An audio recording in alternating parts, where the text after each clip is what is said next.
नमस्कार, मैं हूं प्रशांत चुरहे। खतरनाक कोरोना से जंग जारी है। ये एक महामारी है, लेकिन इस सब के बीच आपकी, हमारी, हम सबकी भी तो एक जिम्मेदारी है। और वो जिम्मेदारी ये है कि हम कोरोना गाइडलाइंस का पालन करें, नियमों का पालन करें।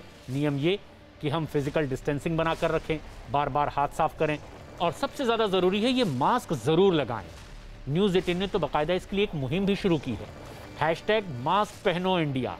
ये मास्क आप अपने चेहरे पर से, नाक मुंह पर से तब तक ना हटाएं जब तक आप ये तय ना कर लें कि आप औरों से बिल्कुल अलग सुरक्षित हैं, आपसे लोग दूरी बनाकर बिल्कुल अलग हैं, जैसे कि हम इस वक्त अपने स्टूडियो के भीतर अकेले मौजूद। लेकिन आप ये मानकर चलें कि इस वक्त इस जंग में ये मास्क ही हमारा सबसे बड़ा हथियार है।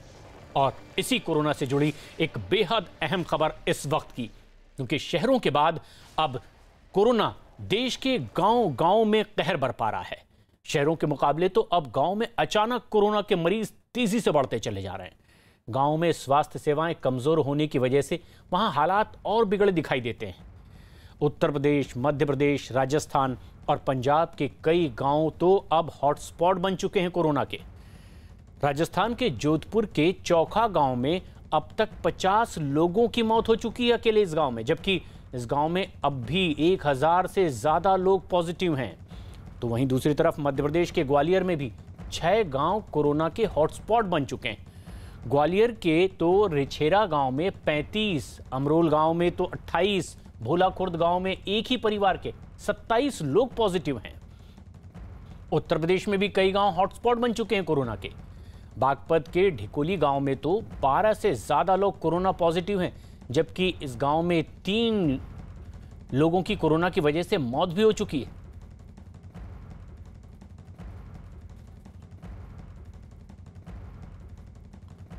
हरियाणा के वजीरपुर गांव में कोरोना के मामले बढ़ने के बाद गांव के लोगों ने खुद ही बाहर के लोगों के आने जाने पर पाबंदी लगा दी है। गुरुग्राम जिले के इस गांव की आबादी करीब 4000 है। व्याख्यान श्रृंखला के कार्यक्रम में उपस्थित सर्व श्रोतागणों को मेरा सादर सस्नेह नमस्कार। सकारात्मकता के बारे में बात करने के लिए मुझे कहा है। कठिन है, क्योंकि समय बहुत कठिन चल रहा है। अनेक जगह, अनेक परिवारों में कोई अपने, कोई आत्मीय बिछड़ गए हैं। अनेक परिवारों में तो भरण पोषण करने वाला ही परिवार का सदस्य अचानक चला गया।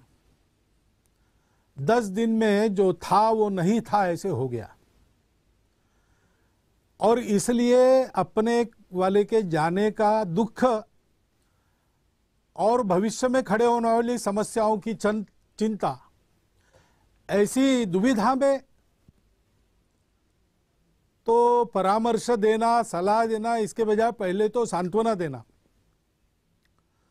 लेकिन ये सांत्वना के परे दुख है।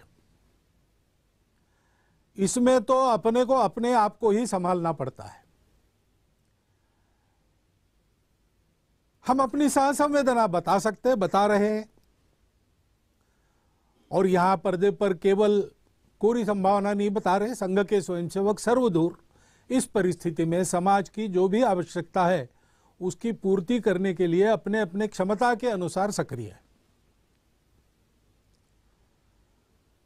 परंतु ये कठिन समय है। अपने लोग चले गए, उनको ऐसे असमय चले जाना नहीं था, परंतु अब गए, अब तो कुछ नहीं कर सकते। अब जो परिस्थिति है उसमें हम है, और जो चले गए वो तो एक तरह से मुक्त हो गए। उनको इस परिस्थिति का सामना अब नहीं करना है, हमको करना है। पीछे हम लोग हैं, हमको अपने आप को और अपने सबको सुरक्षित रखना है। और इसलिए हमको नेगेशनिज्म नहीं चाहिए। कुछ नहीं हुआ, सब कुछ ठीक है, ऐसा हम नहीं कह रहे। परिस्थिति कठिन है, दुखमय है, मनुष्य को व्याकुल करने वाली है, निराश करने वाली है। लेकिन ये परिस्थिति है, इसका स्वीकार करते हुए हम अपने मन को निगेटिव नहीं होने देंगे। हमको अपने मन को पॉजिटिव रखना है।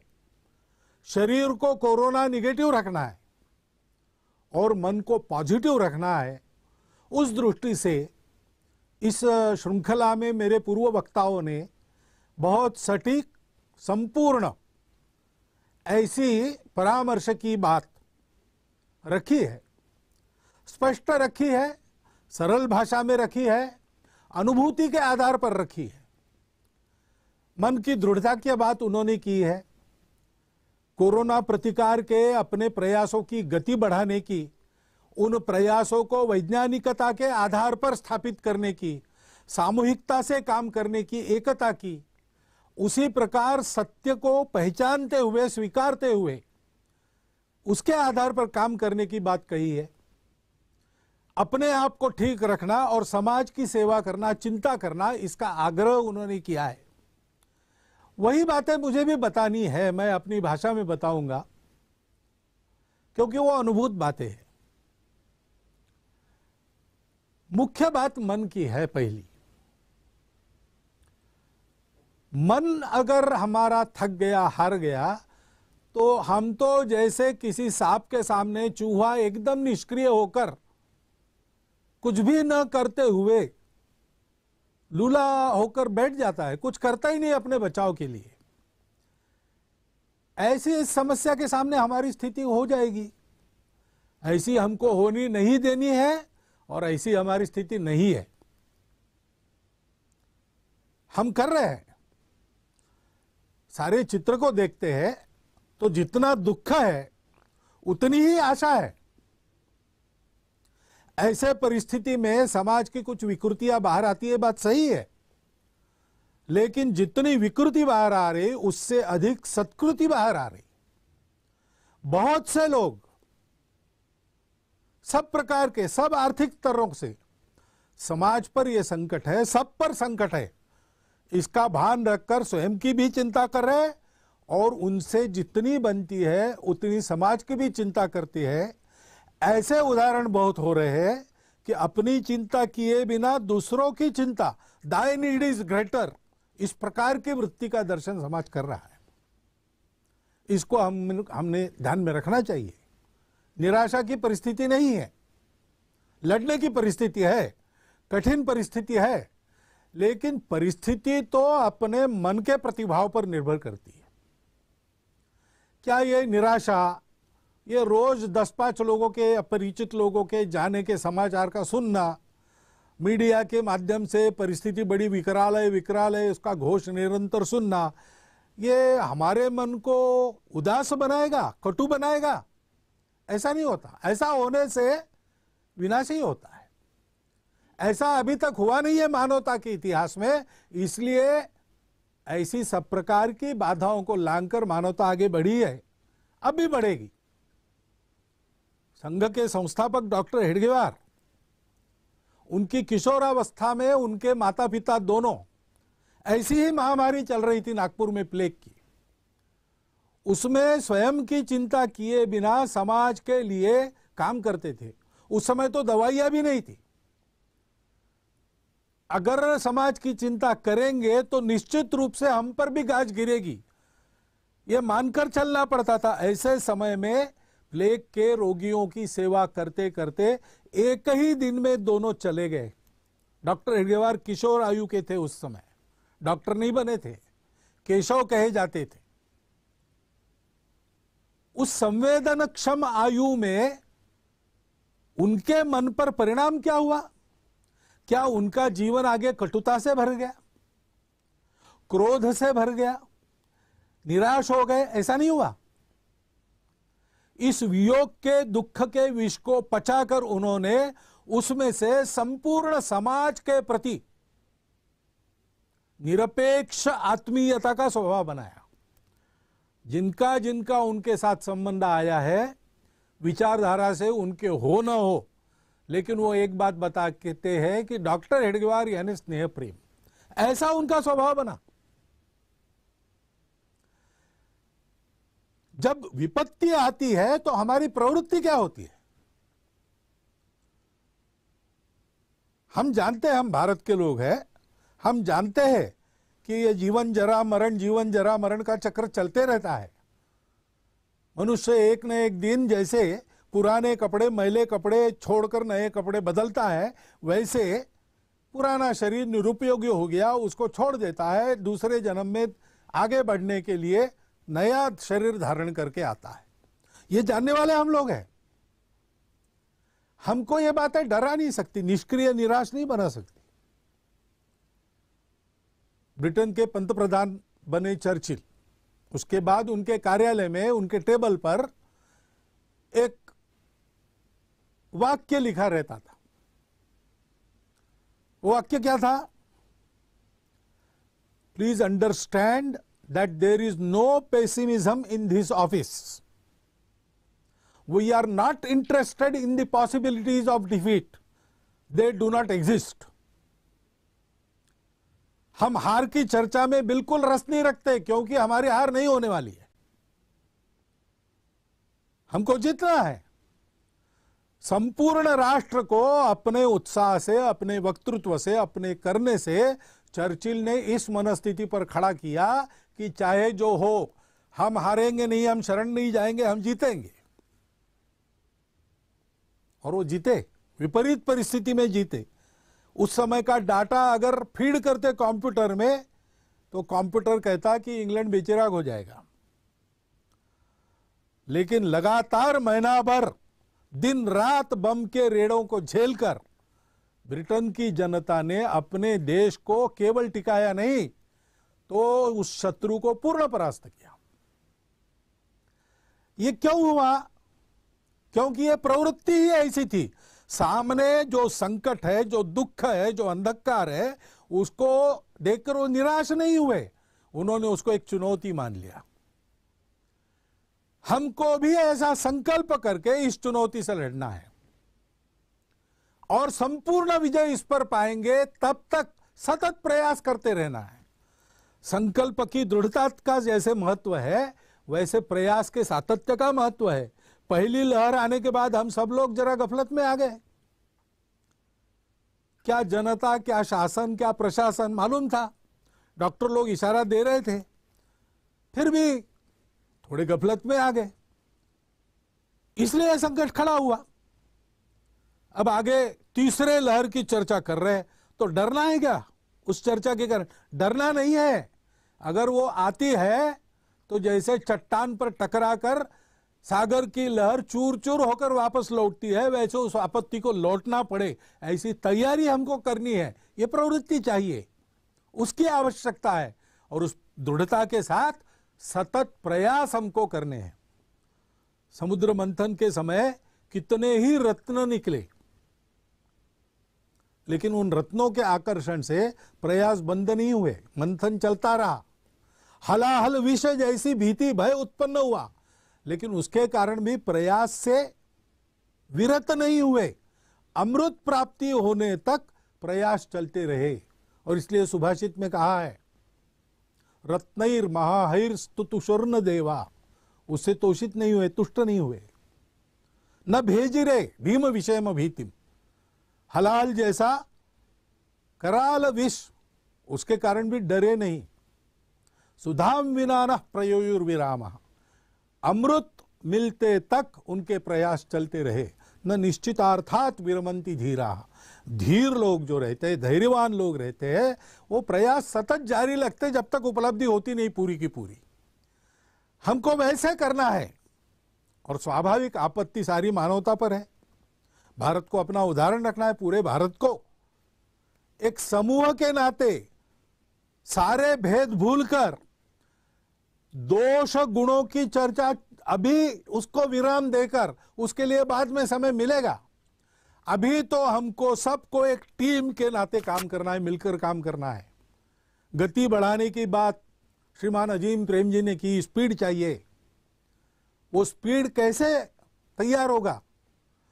सब लोग परस्पर एक टीम बनकर काम करेंगे। अभी पिछले बार पूना शहर में और इस बार भी उस शहर के उद्योजक, बड़े व्यापारी, प्रशासन के लोग, डॉक्टर लोग, अस्पतालों के कर्मचारी, जनता के संगठनों के प्रतिनिधि, सब ने मिलकर एक समूह बनाया पीपीसीआर नाम का, और बहुत अच्छी तरह से अत्यंत कठिन परिस्थिति का सामना करके उसमें से वो निकल आए। सर्वदूर ऐसा सामूहिक प्रयास चलना चाहिए। देर से जागे तो कोई बात नहीं, सामूहिकता के बल पर अपनी गति बढ़ाकर हम ये जो सारा अंतर पड़ा है, बैकलॉग है, उसको भर के आगे निकल सकते हैं, निकलना चाहिए। कैसे करना? पहले तो अपने आप को ठीक रखना, और ठीक रखने के लिए पहली बात है संकल्प की दृढ़ता, प्रयास का सातत्य, धैर्य। प्रयत्न करने से एकदम परिणाम नहीं होता, थोड़ा देर लगता है परिणाम आने को, तब तक धैर्य रखना पड़ता है, लगे रहना पड़ता है। दूसरी बात है सजगता। हम सजग रहे तो बहुत अच्छा बचाव सजगता के कारण ही हो सकता है। और सक्रियता, सजगता के पहलू है स्वयं सजग रहना, क्या व्यायाम करना, उसके बारे में बताया है। प्राणायाम का उल्लेख हुआ है, ओंकार का उल्लेख हुआ है, दीर्घ श्वसन का उल्लेख हुआ है।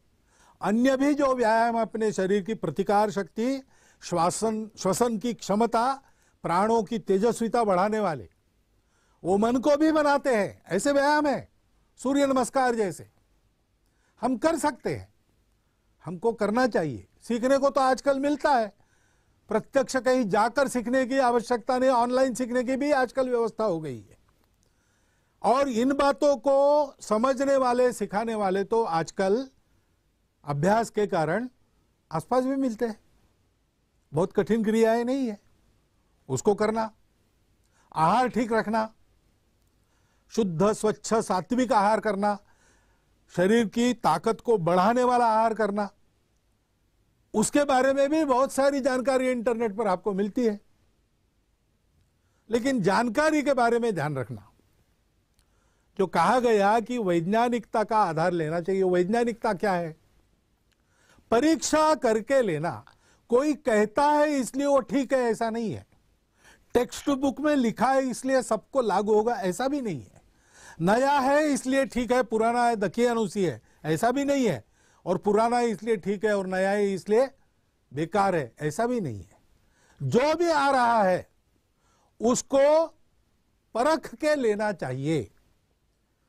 तज्ञ लोग, आप्त लोग, हमारा स्वयं का अनुभव और उसके पीछे का वैज्ञानिक तर्क, इसकी परीक्षा करनी चाहिए। पुराणं नित्येव न साधु सर्वम न चापि काव्यम नवम इति अवद्यम संतः परीक्षान्यतरत भजन्ते मूढ़ पर प्रत्ययने बुद्धि। हमारे तरफ से बेसिर पैर की कोई बात समाज में न जाए, और बेसिर पैर की कोई बात समाज में चल रही तो उसके बलि हम न बने, इसकी चिंता करनी है। आयुर्वेद अपना एक सिद्ध शास्त्र है, उसके अनेक नुस्खे हैं, अनुभूत है, परंपरा में चल रहे हैं। आयुर्वेद का तर्क उसके पीछे है, उसको उपयोग करने में कोई दिक्कत नहीं।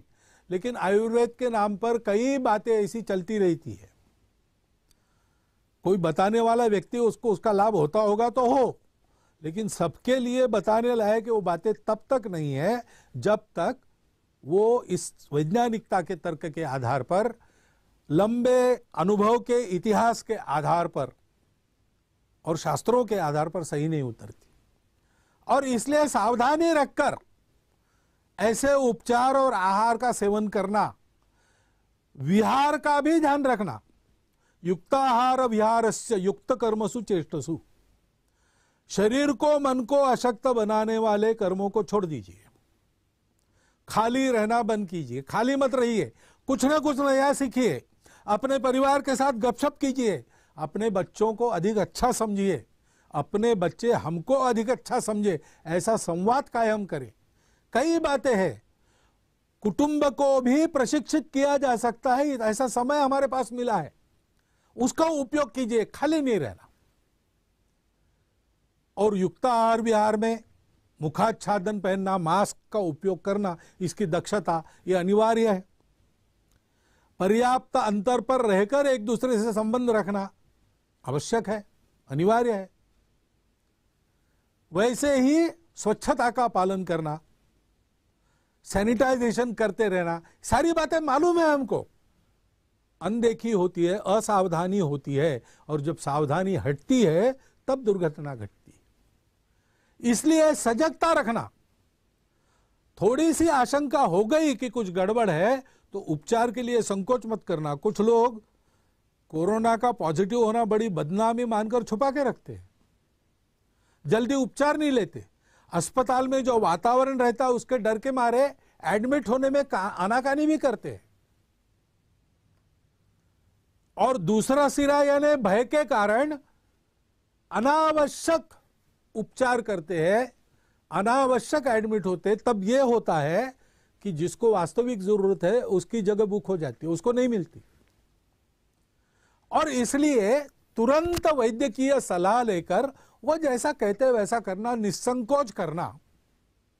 समय पर इसके उपचार होते हैं तो बहुत कम उपचारों में, बहुत कम दवाइयों में प्राथमिक सावधानियां बरतने से भी इस बीमारी से आदमी बाहर आ सकता है। इसलिए उसकी चिंता करनी चाहिए। और ये हम कर रहे हैं, जो जो हमारे संपर्क में आते हैं उन सबको बताना चाहिए, उनसे करवा लेना चाहिए। जन प्रबोधन और जन प्रशिक्षण का बड़ा महत्व है। हम अपने स्तर पर, अपने संपर्क के दायरे में जो जो आते हैं उनसे ये संवाद कर सकते हैं। और जन प्रबोधन, जन जागरण के प्रयास जो लोग कर रहे हैं उनके कार्य में भी सहभागी हो सकते हैं। और प्रत्यक्ष सेवा करनी है।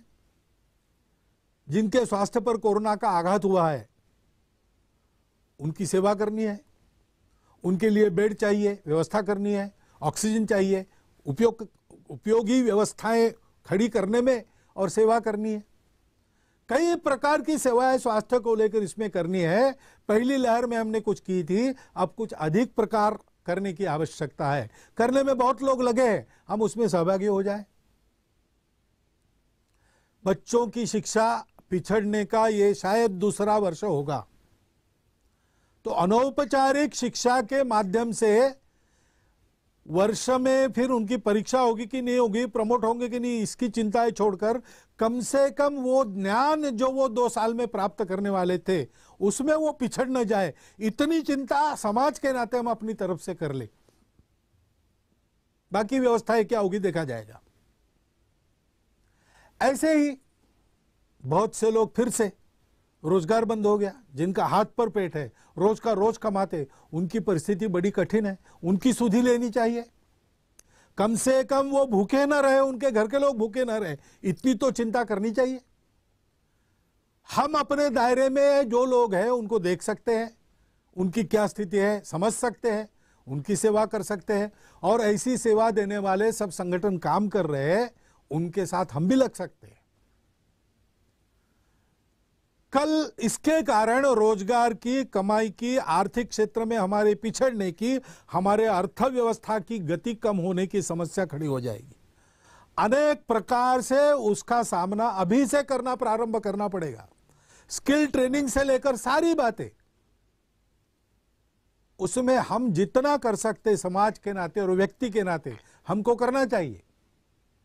ऐसा रोजगार करने वाले लोगों को ढूंढकर उनसे खरीदना चाहिए। अभी गर्मी के दिन चल रहे, ठंडे पानी की मशीन घर में मत लगाओ। कोई मिट्टी का मटका बनाने वाला अगर है, उसका रोजगार आज मार खा रहा है, उसका मटका आप खरीदो। ऐसा हम विचार कर सकते हैं। ऐसा विचार करके बरतना और ऐसे प्रयास करने वालों के सारे इसमें सहभागी होना, ये सारी जो परिस्थिति की चर्चा हो रही और आने वाले परिस्थिति की चर्चा हो रही, वो पैनिक क्रिएट करने के लिए नहीं है, भीति क्रिएट करने के लिए नहीं है। वो तो हमको आगाह किया जा रहा है तैयारी के लिए।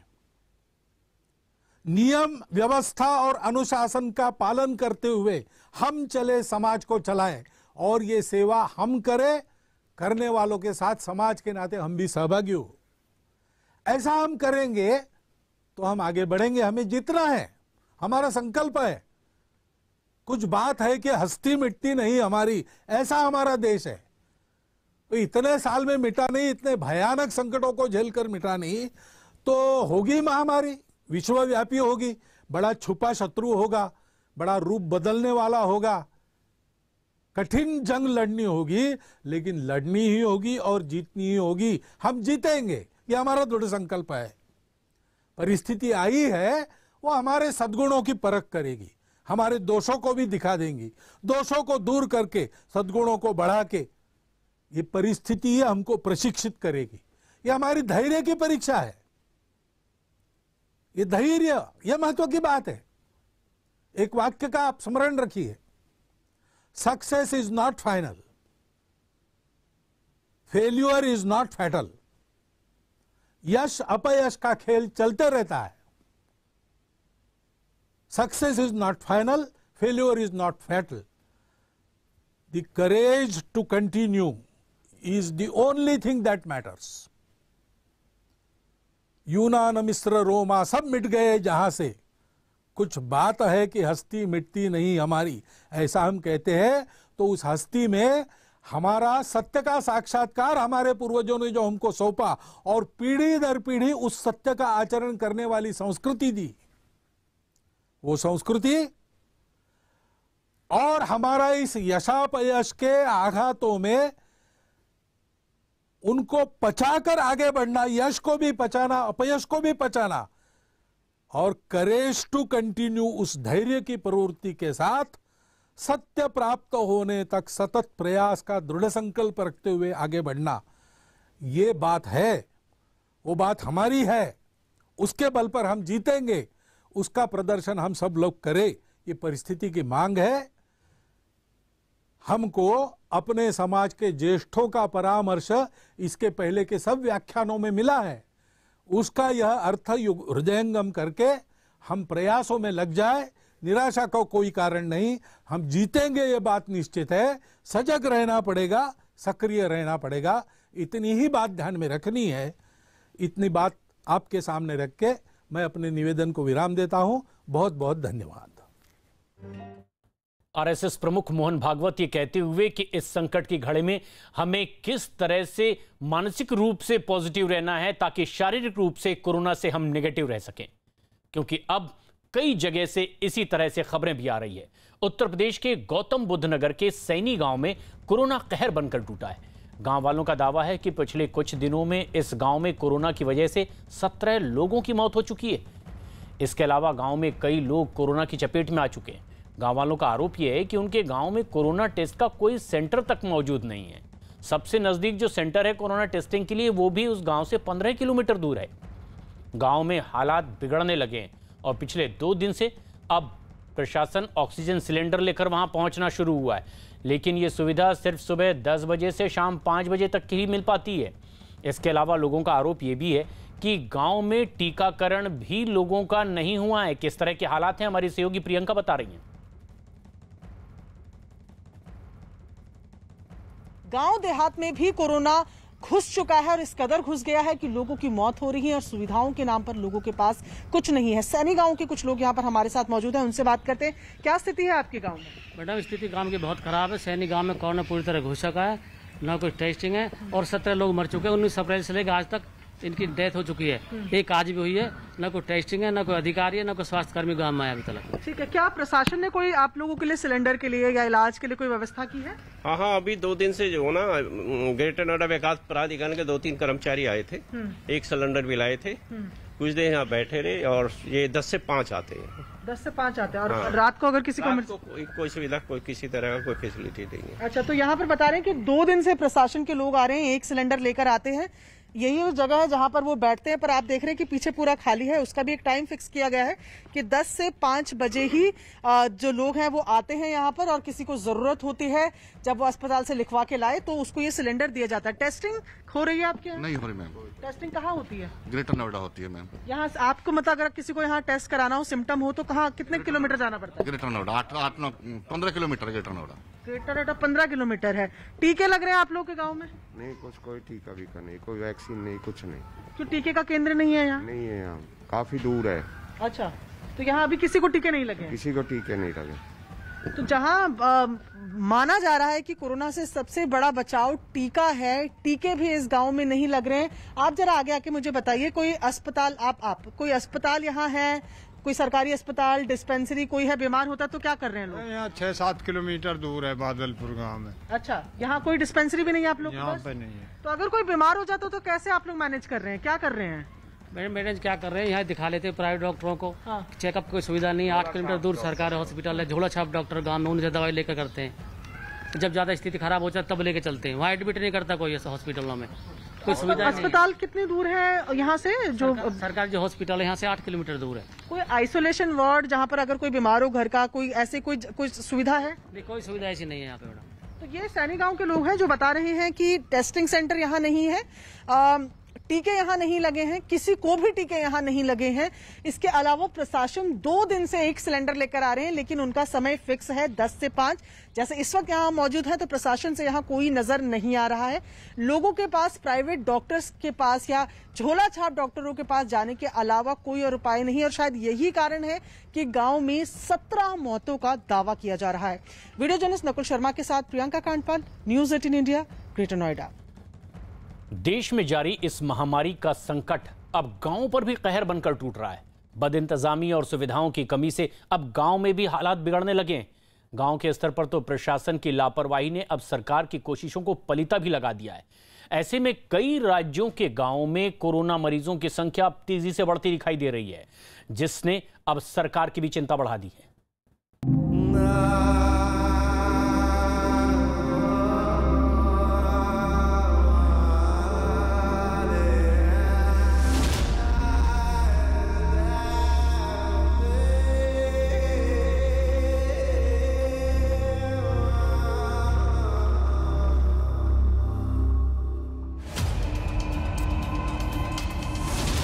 कोरोना ने गांव में पकड़ी रफ्तार।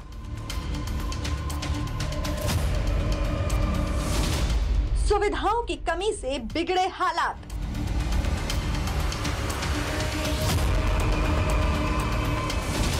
लापरवाही ने थामी इंतजामों की रफ्तार।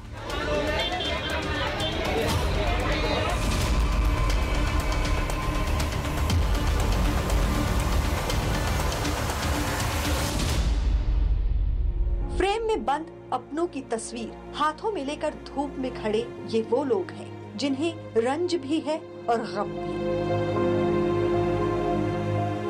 इतना दर्द पहाड़ से भी ऊंचा है। इन लोगों ने अपने अपनों को हमेशा के लिए गंवा दिया। यह है गुजरात के राजकोट के पास थोरियाडी गांव वाले, जहां 3000 लोगों में से 23 लोगों की मौत महज 20 दिनों में हो गई। दावा तो ये भी किया जा रहा है कि बीते 30 दिनों में गांव में 36 लोगों ने दम तोड़ दिया और मौत की वजह कोरोना बताई जा रही है।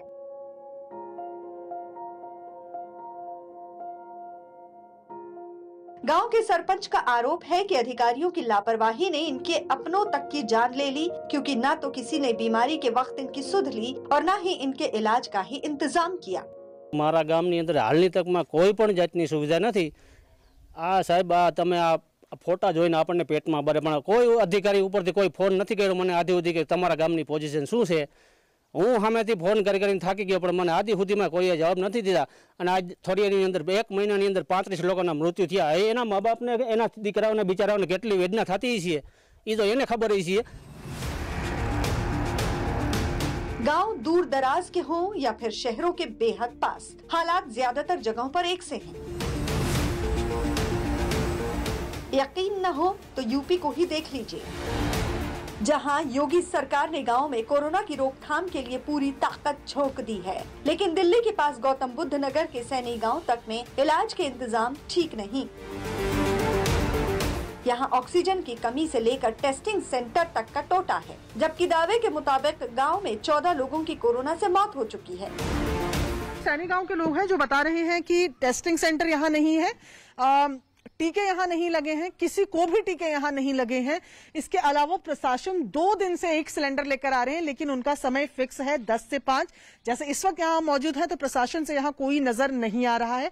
लोगों के पास प्राइवेट डॉक्टर्स के पास या झोला छाप डॉक्टरों के पास जाने के अलावा कोई और उपाय नहीं, और शायद यही कारण है कि गांव में 17 मौतों का दावा किया जा रहा है। यहाँ 6-7 किलोमीटर दूर है बादलपुर गांव में। अच्छा, यहाँ कोई डिस्पेंसरी भी नहीं है आप लोग? यहाँ पे नहीं है। तो अगर कोई बीमार हो जाता तो कैसे आप लोग मैनेज कर रहे हैं, क्या कर रहे हैं? मैनेज क्या कर रहे हैं, यहाँ दिखा लेते हैं प्राइवेट डॉक्टरों को। चेकअप कोई सुविधा नहीं है, 8 किलोमीटर दूर सरकारी हॉस्पिटल है, झोला छाप डॉक्टर गाँव में, उनसे दवाई लेकर करते हैं। जब ज़्यादा स्थिति खराब हो जाए तब लेके चलते हैं, वहाँ एडमिट नहीं करता कोई ऐसा हॉस्पिटलों में। यूपी के ही बागपत जिले के ढिकोली गांव में 1 दर्जन से ज्यादा लोग बीमार हैं, जबकि 3 लोगों की मौत होने के दावे किए जा रहे हैं। लेकिन यहाँ के अस्पताल की हालत देखिए, किसी खंडहर से कम नहीं लगता। जब अस्पताल खंडहर जैसा हो तो डॉक्टर कहाँ मिलेंगे? आरोप है कि डॉक्टरों की यहाँ तैनाती ही नहीं। हालांकि कोरोना के खतरे को रोकने के लिए यहाँ सैनिटाइजेशन करवाया जा रहा है। उधर गाजियाबाद में बसे जावली गांव में भी लोग इंतजामों की कमी से परेशान हैं।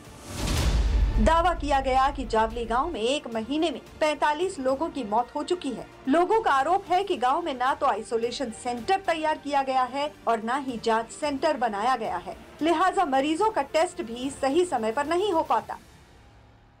यूपी के गाजियाबाद जिले के जावली गांव में इस वक्त हम मौजूद हैं और इस गांव की अगर बात करें तो गांव वालों का ये दावा है कि पिछले 1 महीने में अब तक कोरोना के सिम्टम्स के साथ करीबन 45 से 46 लोगों की मौत हो चुकी है। सिम्टम्स के साथ इसलिए कह रहे हैं क्योंकि जांच सबकी नहीं हो पाई। कुछ लोग बीमारी के दौरान चल बसे, कुछ का टेस्ट हुआ था तो रिपोर्ट आनी बाकी थी, उससे पहले ही मौत हो गई, तो कुछ लोगों ने टेस्ट ही नहीं कराया। इस गांव की आबादी की अगर बात करें तो करीबन 13,000 की आबादी का ये गांव है, काफी बड़ी आबादी है। उसके बावजूद भी गांव वालों का ये कहना है कि आसपास टेस्टिंग सेंटर नहीं बना हुआ है।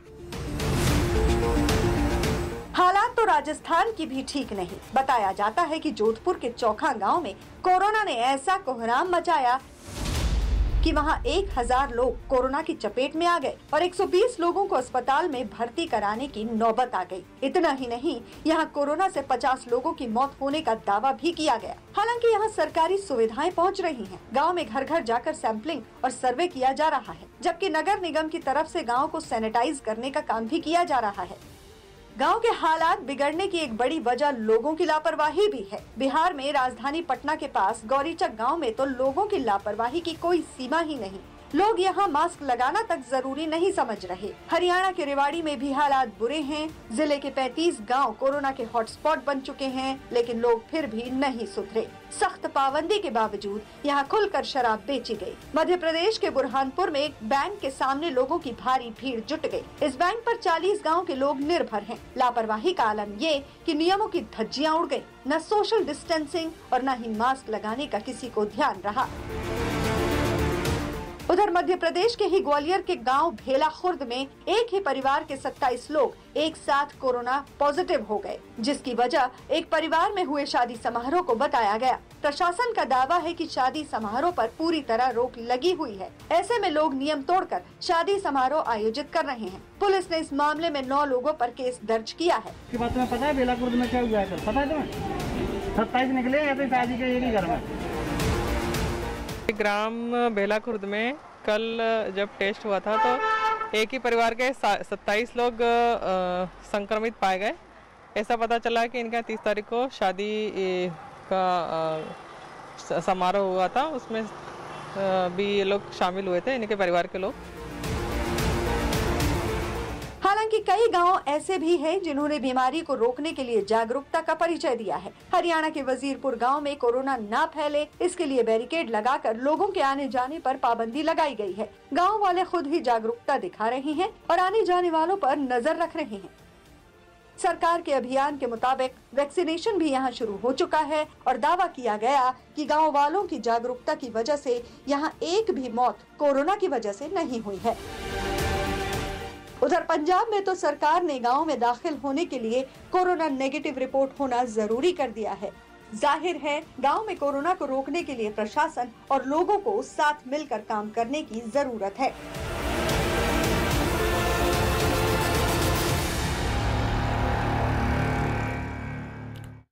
खुद को और अपने गांव को कोरोना से कैसे बचाया जाए, कोरोना पर कैसे लगाम लगाई जाए, इसकी मिसाल मध्य प्रदेश के भोपाल में परवलिया गांव के लोगों ने पेश की है। 5000 की आबादी वाले इस गांव में सिर्फ एक कोरोना पॉजिटिव मरीज है जो भोपाल के अस्पताल में भर्ती है। इसके अलावा पूरे गांव में एक भी कोरोना पॉजिटिव मरीज इस वक्त नहीं है। कोरोना को गांव में घुसने से रोकने के लिए गांव के लोगों ने ही कदम उठाए हैं। साथ ही यहाँ के पुलिस प्रशासन ने भी अहम भूमिका इसमें निभाई है। गांव के लोगों ने खुद ही समय से पहले कोरोना कर्फ्यू अपने इलाके में लगा दिया। साथ ही दुकानों को तब तक के लिए बंद कर दिया गया जब तक कि वो उचित समय न बताए। इसके अलावा स्वास्थ्य कर्मचारियों और पुलिस के समझाने पर गांव के सभी लोगों ने मास्क लगाने की शुरुआत कर ली थी और कोरोना नियमों का पूरी तरह से इस गांव में पालन किया गया। इसके अलावा पुलिस भी पूरे गांव में लगातार पेट्रोलिंग करती है, साथ ही साथ लोगों को जरूरत पड़ने पर बाहर से सामान लाकर के भी देती है।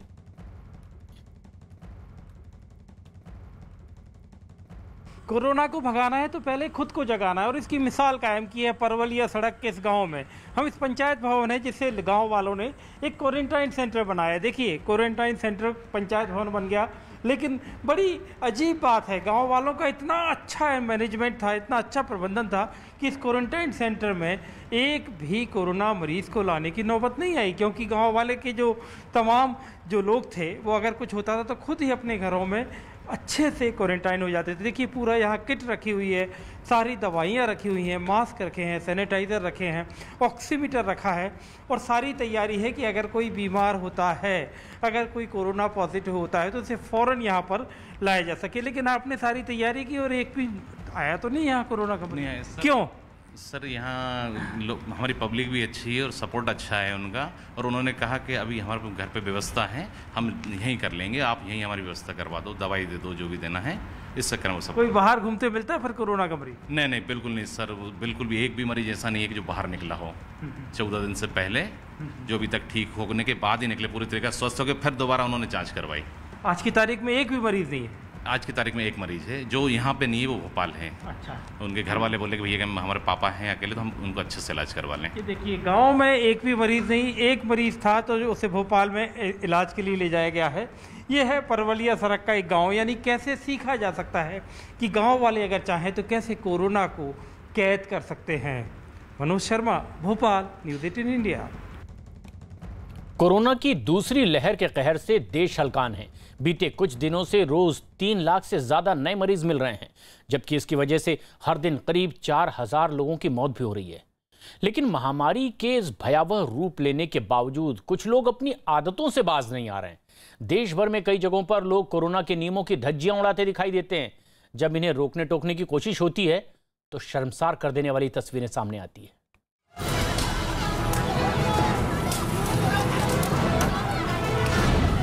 बीच सड़क से उठता धुआं और पुलिस की गाड़ी पर बरसते लाठी डंडे।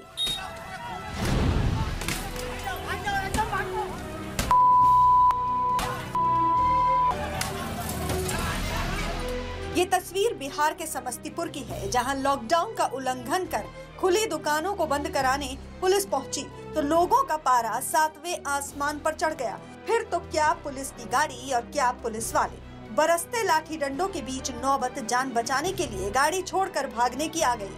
कुछ पुलिस वाले को खदेड़ते दिखे तो कुछ पिटाई के लिए ललकारते।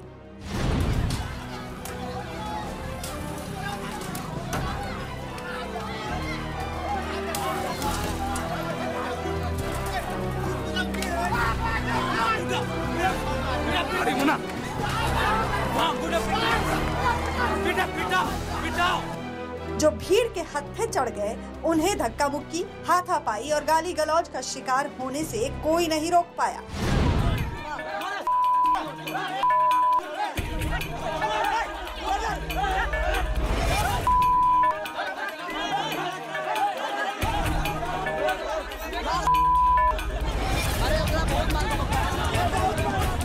बताया गया कि पुलिस ने लॉकडाउन की अनदेखी कर दुकानदारों को डांट फटकार कर दुकान बंद करने को कहा तो भीड़ जमा हो गई और लोगों ने आपा खो दिया। हालांकि अब पुलिस ने इस मामले में 40 लोगों के खिलाफ मुकदमा दर्ज कर उनकी तलाश शुरू कर दी है। ये हाल तब है जब देश में कोरोना की डरावनी रफ्तार है। बीते 24 घंटे में कोरोना की चपेट में 3,26,098 मरीज सामने आए, जो एक दिन पहले से 17,000 कम तो हैं, लेकिन इसी दौरान बीमारी ने 3,890 लोगों की जान भी ले ली। इस वक्त भी देश में कोरोना के 36,73,802 मरीज हैं और कोरोना की एक दिन में पॉजिटिविटी रेट 19.26% है। जाहिर है ये आंकड़े केंद्र से लेकर देश के तमाम राज्यों की सरकारों को परेशान कर रहे हैं और शासन प्रशासन ने कोरोना को मात देने के लिए एड़ी चोटी का जोर लगा दिया है, लेकिन कई जगहों पर लोग समझने को तैयार ही नहीं। ऐसी ही एक और तस्वीर बिहार की ही है। अरवल में कोरोना अब तक 50 से ज्यादा लोगों की जान ले चुका है, लेकिन डीजे की धुन पर हाथ पैर फेंक कर मटकने वाले बिहार के इन लालों को देखिए।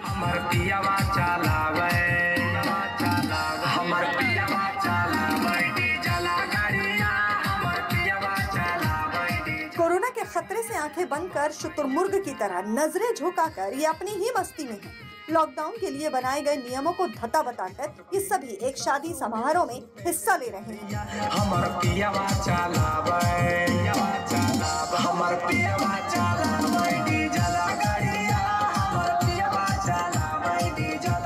न नाचने वालों के चेहरे पर मास्क और न ही इस मौके पर मौजूद लोगों के चेहरे पर सोशल डिस्टेंसिंग की बात तो भूल ही जाइए।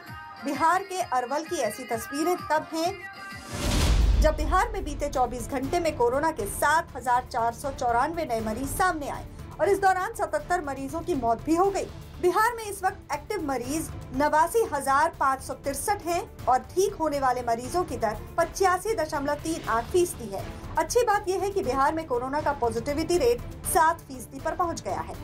इस वक्त देश के सामने कोरोना सबसे बड़ी चुनौती है। कोरोना की वजह से शादी ब्याह, रीति रिवाज और पर्व त्योहारों पर ग्रहण लग गया है और वक्त के हिसाब से बदलाव जरूरी भी है।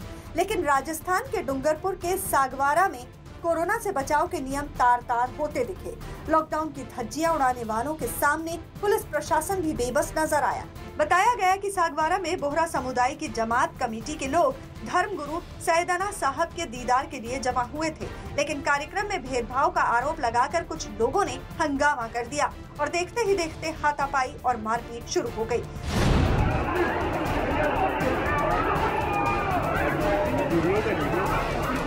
राजस्थान में कोरोना की रोकथाम के लिए शुरू हुए अनुशासन पखवाड़ा का ये हश्र है, लेकिन गजब तो मध्य प्रदेश का पड़ोसी राज्य छत्तीसगढ़ भी है, जहां नक्सलियों ने पुलिस कैंप का विरोध करने के लिए सैकड़ों लोगों को एक जगह जमा कर दिया। इनकी मांग है कि इनके इलाके में पुलिस कैंप न खोले। विरोध प्रदर्शन में शामिल सभी आदिवासी बताए गए, जो नक्सलियों के उकसावे पर नारेबाजी तो करते रहे, लेकिन चेहरे पर न मास्क नजर आया और न ही सोशल डिस्टेंसिंग। हटाने की मांग को लेकर संघर्ष करो, संघर्ष करो, संघर्ष करो। कैंप हटाने की मांग को लेकर संघर्ष करो, संघर्ष करो, संघर्ष करो। ये सब तब है जब कई नक्सली कोरोना की चपेट में आ चुके हैं और बीमारी के डर से जंगल छोड़कर गांव में रहने लगे हैं। कोरोना के बेकाबू होने के बाद उत्तर प्रदेश की योगी सरकार भी अलर्ट मोड में आ गई है और खुद मुख्यमंत्री योगी आदित्यनाथ बीते कुछ दिनों में शहर से लेकर गांव तक की व्यवस्था देखने निकल पड़े। योगी सरकार ने पुलिस प्रशासन को भी लॉकडाउन का पालन सख्ती से कराने का हुक्म दिया। इसकी वजह यूपी में कोरोना के आंकड़े भी हैं। यूपी में बीते 24 घंटे में कोरोना के 15,747 नए मरीज मिले और इस दौरान 312 की मौत भी हुई। हालांकि बीते 24 घंटे में कोरोना से 26,179 लोग ठीक भी हुए। यूपी में कोरोना ने अब तक 17,000 लोगों की जान ले ली है। यही वजह है कि राज्य में कई जगहों पर प्रशासन सख्त है। एटा में तो सोशल डिस्टेंसिंग का पालन कराने और बिना मास्क वालों को सबक सिखाने के लिए महिला दारोगा सड़कों पर निकल पड़ी। फिर तो जो नियम तोड़ता मिला उसकी शामत आ गई। पकड़े गए लोगों को सरेआम कान पकड़कर उठक बैठक लगाने की सजा मिली। प्रधानमंत्री नरेंद्र मोदी ने कोरोना पर एक बेहद अहम और बड़ी बैठक की। करीब 4 घंटे तक चली इस बैठक में कोरोना के वैक्सीनेशन की स्थिति और दूसरे मुद्दों पर भी अधिकारियों के साथ बातचीत की गई है। बैठक में प्रधानमंत्री ने टेस्टिंग बढ़ाने पर जोर दिया है। प्रधानमंत्री ने गांवों में कोरोना की स्थिति पर चिंता जताई है। गांव में घर घर जाकर अब जांच करने के निर्देश दिए हैं। इसके अलावा गांव तक ऑक्सीजन पहुंचाने के लिए भी प्रधानमंत्री ने अधिकारियों को कहा है। जिन इलाकों में कोरोना के मामले बढ़ रहे हैं वहां स्थानीय कंटेनमेंट जोन बनाने की बात कही गई प्रधानमंत्री की ओर से। पीएम ने वेंटिलेटर की ट्रेनिंग पर भी जोर दिया है, साथ ही साथ आशा वर्कर को और ज्यादा सक्षम बनाने के लिए कहा है।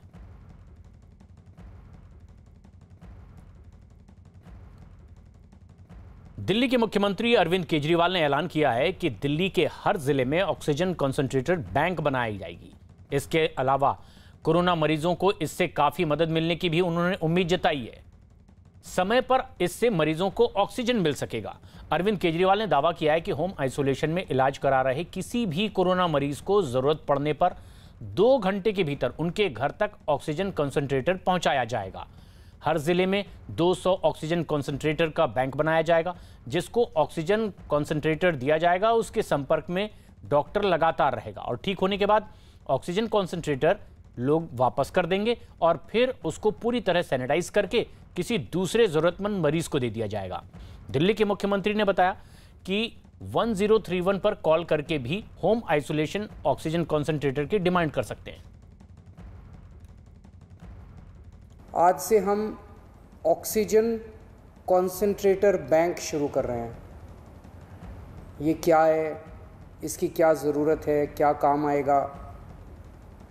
अक्सर देखा जा रहा है कि किसी को कोरोना हुआ, उनकी ऑक्सीजन कम होने लगी।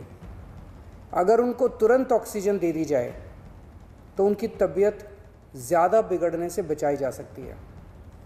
अगर उन्हें समय पे ऑक्सीजन नहीं मिलती तो उनकी तबीयत बिगड़ते बिगड़ते इतनी बिगड़ जाती है कि कई बार उनको फिर आईसीयू ले जाना पड़ता है और कभी कभी तो उनकी मौत हो जाती है। इसलिए कोरोना के मरीज को समय पे ऑक्सीजन मिलना बहुत ज़रूरी है।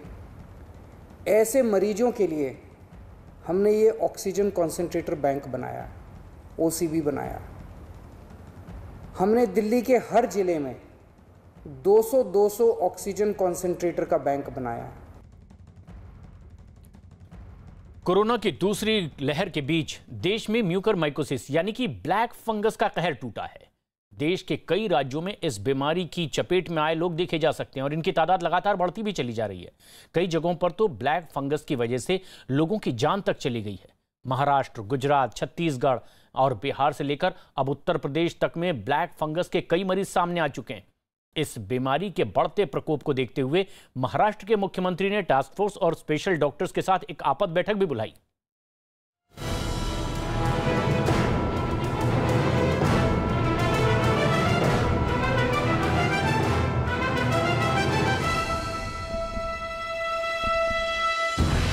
अब टूटा ब्लैक फंगस का कहर।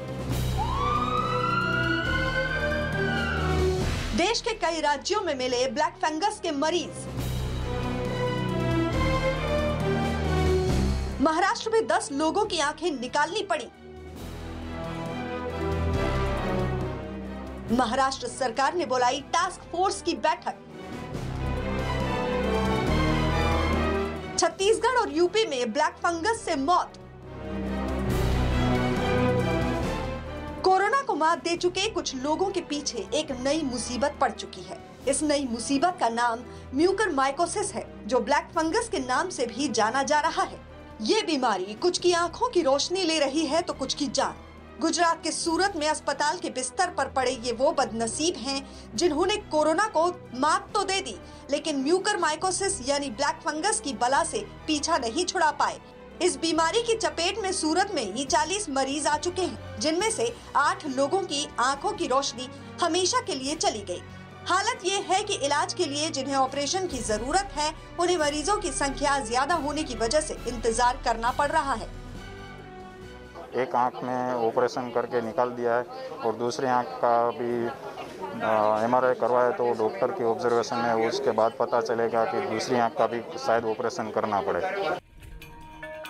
जाहिर है कोरोना से परेशान देश में बीमारी की ये दोहरी मार है। अस्पतालों में ब्लैक फंगस के मरीज बढ़ने लगे हैं तो इसके इलाज में दवाओं की किल्लत भी शुरू हो गई है। मुश्किल ये है कि इस बीमारी ने अब देश के अलग अलग हिस्सों में सिर उठाना शुरू कर दिया है। यूपी में ही अब तक इस खतरनाक बीमारी से 76 से ज्यादा मरीज मिले हैं, जिनमें से 3 की मौत हो चुकी है। बताया गया कि मेरठ में ब्लैक फंगस के 8 मरीज मिले तो नोएडा में भी 6 मरीजों के मिलने से हड़कंप मच गया। ब्लैक फंगस के मरीजों के इलाज के लिए मेरठ के मेडिकल कॉलेज में अलग वार्ड बनाया गया है। वार्ड है, वार्ड में एक सेपरेट जो कई ब्लॉक होते हैं, वार्ड के अंदर ही कई ब्लॉक हैं जो एक दीवार से अलग होते हैं, तो उनको हम लोग अलग अलग ब्लॉक में उनको रख दिए हैं कि उस ब्लॉक में न रखे, एक दूसरे ब्लॉक में रख दिया जिससे वो ना हो। ब्लैक फंगस की चपेट में आने वाले दूसरे राज्यों के मरीज बेहतर इलाज के लिए उत्तर प्रदेश का रुख करते दिखे। बताया गया कि मध्य प्रदेश के सिंगरौली में कोरोना को मात देने वाली 62 साल की एक महिला जब ब्लैक फंगस की चपेट में आ गई तो उसे इलाज के लिए वाराणसी लाना पड़ा। सिंगरौली में डॉक्टरों को महिला की एक आंख में किसी तरह की हरकत नहीं मिली, जिसके बाद कई तरह के टेस्ट कराए गए। आखिरकार महिला को ब्लैक फंगस होने की पुष्टि हुई। इसी तरह की एक मरीज की जान बचाने के लिए ऑपरेशन कर उसके आधे चेहरे को निकालने की नौबत आ गई। डॉक्टरों का दावा है कि ब्लैक फंगस के मरीजों की संख्या में बढ़ोतरी की एक वजह कोरोना की दूसरी लहर भी है। कोरोना के बाद ये जो सेकेंड वेव ऑफ कोरोना आई है, इसके बाद जो ये केसेस एकदम से बढ़े हैं, तो ऐसा लग रहा है कि इसमें कोरोना का भी कुछ हाथ है, जिसकी वजह से इतने ज़्यादा फंगल इन्फेक्शन लोगों में देखे जा रहे हैं। जैसे जैसे ब्लैक फंगस अपना दायरा बढ़ा रहा है, बीमारी की दहशत भी बढ़ने लगी है। मध्य प्रदेश के रायसेन में भी कई मरीजों में इस बीमारी की जद में आने वालों की संख्या बढ़ने लगी है। बताया गया कि सतना में भी कम उम्र में ही इस बीमारी की चपेट में आने वालों की संख्या बढ़ने लगी है। सतना में ब्लैक फंगस के 2 मरीजों को तो बेहतर इलाज के लिए रीवा भेजने की नौबत आ गई। जाहिर है मध्य प्रदेश में कोरोना मरीजों पर दोहरी मार पड़ रही है। अब तक मिले आंकड़ों के मुताबिक भोपाल में ही 70 से ज्यादा ब्लैक फंगस के मरीज मिले हैं, जिनमें से कई हमीदिया अस्पताल में भर्ती हैं। बताया गया कि बीते 15 दिनों में इस बीमारी के ज्यादा मरीज मिल रहे हैं। अब तक राज्य के सिंगरौली, सतना, उज्जैन और होशंगाबाद से इस बीमारी के मरीज मिल चुके हैं। इंदौर और जबलपुर में पहले ही ब्लैक फंगस के कई मरीज मिले थे। जबलपुर में इस बीमारी के खतरे को देखते हुए डीएम ने उन डॉक्टरों की बैठक बुलाई जो ब्लैक फंगस की चपेट में आने वालों का इलाज कर रहे हैं। एमपी में बढ़ रहे मरीजों के आंकड़ों को देखते हुए राज्य सरकार भी अलर्ट हो गई और इसके इलाज के लिए तैयारियां तेज कर दी गई। सरकार ने दावा किया कि बीमारी से जंग के लिए मेडिकल कॉलेजों में बीमारी के लिए अलग यूनिट बनाई जा रही है। इस यूनिट में 10 बेड वाले अलग वार्ड बनाए जाएंगे, जबकि मरीजों के लिए अलग ऑपरेशन थिएटर भी बनाए जाएंगे। इस बीमारी में 4 विंग मुख्य रूप से इन्वॉल्व होती हैं। ईएनटी, ऑप्थेल्मोलॉजी, जो आँख का डिपार्टमेंट है वो, नेत्र रोग विभाग, न्यूरोलॉजी, मेडिसिन, इन चारों विभाग को मिलाकर हम भोपाल और जबलपुर मेडिकल कॉलेज में इसकी यूनिट शुरू करेंगे। दमोह में तो इस बीमारी के जो 4 मरीज मिले, उनमें से 2 की जान बचाने के लिए उनकी आंखें निकालनी पड़ी। ब्लैक फंगस के खतरे से महाराष्ट्र भी अछूता नहीं है। महाराष्ट्र में देखते ही देखते 10 जिलों तक बीमारी के फैलते ही बैठकों का सिलसिला शुरू हो गया। महाराष्ट्र में तो कोरोना को मात दे चुके 10 मरीज जब ब्लैक फंगस की चपेट में आए तो उनकी आंखों की रोशनी चली गई। इन मरीजों की आंखें निकालने की नौबत आ गई।